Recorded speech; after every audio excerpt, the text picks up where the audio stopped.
Hello and welcome back to the channel today. My name is Jo and today we will be doing a neck and upper body movement series where we are focusing on mobilizing the nerves. I'll talk a little bit more about that later. And lengthening and strengthening your neck if you're someone like me who has dealt with nerve compression or spinal compression due to injury or other reasons. The only thing you're going to be needing is either a pillow or a pad and your body today. Didn't know I had a spine injury that I sustained probably about 2 years ago that I've been going through treatment with for this year. And I had 2 bulged discs in my neck, and I learned that I also was born with a congenital fusion of some of the vertebrae in my neck, which made it more likely for me to have a bulging disc or other problems with my spine, could be anywhere. About 2 years ago, I noticed a pain that started in my low back, and I had some low back to mid back sensations. It went away. And then about 2 years later, about a whole year later, I was working out very intensely at the time, probably the most intense I had in my life to that point. I was also working more hours than I ever had in my life at that point.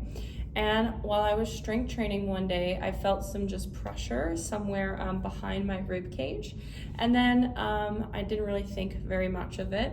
And then the following day I woke up and I just felt this really big sensation, really sharp nerve pain down my hand, reaching for a cup of coffee in the morning. And it caused that nerve spasm, caused all the muscles around in my neck to spasm, and I couldn't move my head very much, and I was in a lot of pain. This was the first time it happened, but an incident like that kept happening every time that I would strength train or really even do things where I was using my upper body at all. It used to be I would get a month in between the episodes, and then it got closer to a week or just a few days in between. So I knew there was something wrong.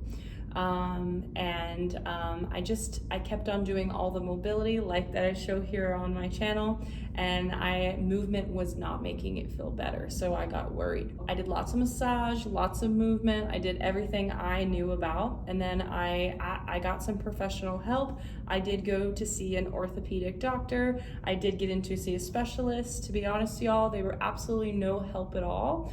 Without hearing me and what I do, they recommend physical therapy, which I do think is an amazing thing for those that need it. But let me tell you, I knew in my gut that movement wasn't helping it and there was something wrong. So I didn't go down that avenue, and it just kind of didn't work out. I got a second opinion at a chiropractor in my area, Austin Life Chiropractic. And they actually did a scan, which my doctor did not. He says 8 out of 10 people get better with movement, but he wouldn't think I had anything abnormal because of how young and healthy I am. Well, turns out when they did the scan that they saw right away I had 2 bulged discs, C5 and C7, and then I had a congenital fusion. So I had a lot of abnormalities and had some disc problems. From that x-ray, they were able to show that I had some disc compression due to these injuries in my cervical vertebrae that were causing nerve compression down my arms. And that's where my pain was coming from. And over a 12-week period, I've been getting spinal decompression. I just finished my last one yesterday. And guys, I encourage you to follow your gut and get second opinion when you feel like that, because it's been a blessing in disguise. I'm out of pain, and through this healing process, I have learned so much about spines and nerve sensation and nerve pain that is only helping the people that I work with, allowing me to help them deeper. About me, and then we'll get into why what we're doing today and why your nerves even matter. I had some nerve compression due to spinal compression, and it's pretty normal as we age and move around and live sedentary lifestyles where we're seated and rounded that parts of our spine compress. And over time, this causes compression of the nerves too, because the nerves run in and through and around the spine. And we have major nerves, 3 of them, that run down your arm on both sides. And then the same thing goes to your whole body. You have nerves that run down your legs. So issues with your low back can cause nerve compression down your legs. You've all heard of the sciatic nerve. Same thing happens with your neck and your shoulders. Furthermore, when we have muscle imbalances, like most of us do, because of postural issues, because of the honestly sedentary nature of life that we live in now, doesn't matter if you are active, you are still more sedentary than your body was intended to be, than our ancestors were. All of us live that, even me who works at a gym. Because of that, we have muscle imbalances. Some of our muscles engage and activate really well, and some of them don't. And when we get in these positions where our posture is bad, one side of the joint is lengthened, the muscle, the other side of the joint is shortened. This leads to not having a lot of connection to the muscles, or too much connection from the brain to your muscles. Over time, making these muscle imbalances worse because we can't even connect them with our brain. Over time, these muscles spasm. This creates knots in the fascia. This fascia is this collagenous matrix that runs in, through, and around our muscles that kind of wraps everything around. And this, over time, because the nerves are also in the fascia too, restricts nerve flow. So an important part of working on our mobility restrictions is activating and getting the muscle balances evened out, or more symmetrical. But another big part that people don't realize until they've had it happen to them, quite honestly, is we have to do the same thing for the nerves. They are compressed, and they also need to be stretched and lengthened. So there's movements that do both. You've done them without knowing them, that open and stretch your muscles and strengthen them. And there's also movements that do that and open and stretch your nerves. And then there's movements that I have found, and also I have learned through this process, that are specific to nerves. Both are important. If you're feeling electrical signals, symptoms, if you're feeling burning sensation, that is, most of the time, I'm not a doctor, nor is this a diagnostic video, because I'm not qualified to do that, but take this with a grain of salt in that way. Most of the time, those are nerve sensations.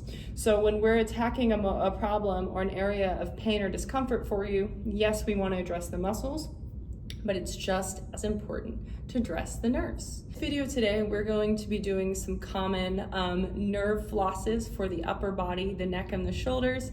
And then I also will include some gentle strengthening and lengthening to help decompress the neck. So without any further ado, hopefully that makes sense, that what I just spoke about. Let's get into it. So for these nerve glides, you're just gonna sit, or you can stand doing these. I just want you to find somewhere comfortable that you're able to relax your shoulders. For the first one, we're gonna floss the median nerve. So you're gonna put your thumb and your middle finger together. We're gonna bring the thumb and the middle finger and head towards the same direction, and then you're gonna bring them away. And you just wanna think about keeping your tongue relaxed in the back of your mouth, like you have a space between your back teeth, and your shoulders relaxed so we don't have them come up to the ears. And I also like to think about keeping a slight tuck of the chin, like we'll talk about later. And a slight tuck of the chin just like someone is like pushing your head to an imaginary wall behind you. And I've already done about 6, and I would suggest doing somewhere between 10 to 20 of these. I just did 10 on this side. You might not feel a lot of sensation at all. We're gonna switch sides, thumb and middle finger. We're gonna reach in and bring away, or you might feel quite a bit. And what I always tell my clients is you don't need to fully bend or fully straighten your arm. You really just need to go till you feel a nice stretch sensation. And if you don't feel these at all, these might not be for you, but also they could be helpful and you're just not aware of those sensations yet. So notice how you feel, try a couple, and then check the rest of the video. Good, I'm doing one more here. We're keeping on that thumb and middle finger, and that's 10. We're gonna do a radial nerve. So you're gonna go in pointer finger and thumb, and you're gonna make 2 circles. So we can either do one hand at a time, but today I'm gonna show you with both hands. It's like that Spider-Man mask used to make as a kid. So we're gonna make those. You're going thumb and index finger, and then you're just gonna reach that straight up towards the sky. So we're going here to there. Maybe you just heard that pop like I just heard in my shoulder. That's actually a nerve pop. I know that because I know my body, but some of the pop-like sensations could be nerve sensation for you. Good, one more, and 10. A couple more just like that. Good, and now we're gonna do that same thing for the ulnar nerves. You're gonna go thumb and pinky, and this time you're gonna act like you're throwing a ball behind you, backhand like tennis, and then you're gonna reach your head away from you. We're going here to there. This one runs down the back side of your arm, so if you're keen and you're pretty aware in your body, you could be feeling some sensation there, but you might not be feeling much at all. Good, and 10. Same thing, thumb and pinky, head reaches away, arm reaches away. And you're probably just gonna feel something that feels like a stretch, or by the end, you'll just feel like it feels looser and you really won't know why. That's what most of my clients tell me. Good, and 10. Next one, this kind of gets a couple of the nerves that run down the arm. You're gonna make a prayer hand, drop your shoulders, your body's gonna stay still, relax your shoulders, and you're just gonna go side to side, and you could feel all of these, I should mention, from your head to your hands, from your neck to your fingers. And this one's the same thing. You could even feel some hand to forearm. We're gonna do about 10. Nice, good. And then this is one I have figured out. This is gonna be a more gentle one, and we'll kind of go into more aggressive. You're gonna go hands by your side. One hand's gonna flip forward, one hand's gonna flip back. We're gonna reach our head towards the open palm, and then we're gonna switch directions. I'm doing about 10 of all of these. And again, you could feel all of these somewhere from your neck to your fingers. Good, nice. Next one, we're gonna make 2 fists. You're gonna drop your shoulders, and then you're gonna think about bringing your shoulder blades back and together. And I just want you to screw your hands. So I'll show you that one from the side, bringing them back, down. I'm just screwing my hands. Nice. Another one that can help a lot is taking both of the hands behind the back, relaxing the shoulders, and pulling the elbows back behind you, thinking about opening the collarbones, taking a breath. And then last one, next one would be hands behind you, pulling the shoulders back, and then also pulling the ribs back. I have a video that teaches that, taking a big breath. I think another video that might be helpful for you too, that you can do on the ground. And then for this next one, we're gonna get into some neck strengthening. And also, this is a way I have found that feels like it can help decompress some of the vertebrae in your cervical spine and in your neck. So for this one, we're gonna use a pillow, and then we're gonna come on down to the ground, so go ahead and meet me there. You're gonna come on the floor, and then I want the top of your head, your forehead, on a pillow. I'm gonna widen my feet just to take any tension out of my hips, and then think about driving my hips down, squeezing my butt, so I'm tucking my pelvis under to take any pressure out of the lower back. From there, arms are gonna come to a T. Go ahead and relax your shoulders. Forehead's on the pillow. I want you to tuck your chin, keeping your eyes down, relaxing your shoulders until you feel the back of your neck working.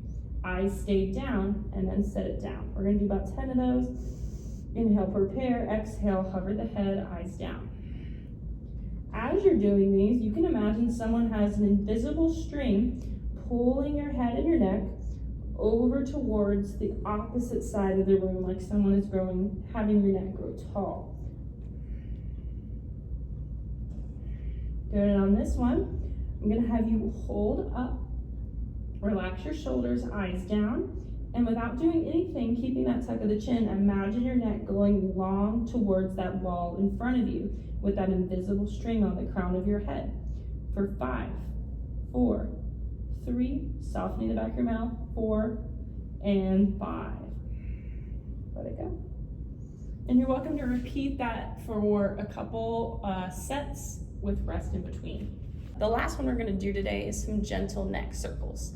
I find insofar in my treatment, besides these nerve glides, this has been the safest and gentlest way to give my neck some release. If it feels like We've all felt like this before. Your neck needs to pop, and you need it to pop, but you don't want to force it. And trust me, you don't want to force any part of your body to do anything. So the way that I've been really liking to teach and show this is you could be doing these in way, sitting, standing. I'm gonna show you seated today, but you're gonna relax the shoulders. We're gonna think about tucking that chin back behind you, just like we did for that movement previous.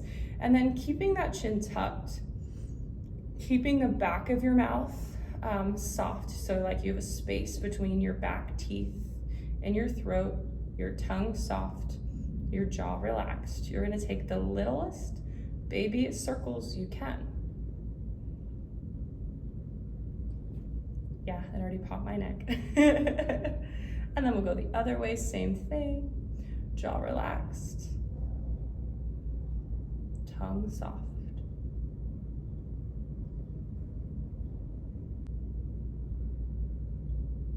Awesome. Notice how you feel. Good one to save if you are feeling electrical signals down your arms, into your hands, or if you're someone like me who has struggled with compression of your cervical spine, which PSA, most of us do because we all have text neck of some degree in modern life. I hope this helps. Share with your friends who need this today. Happy moving, y'all. Subscribe.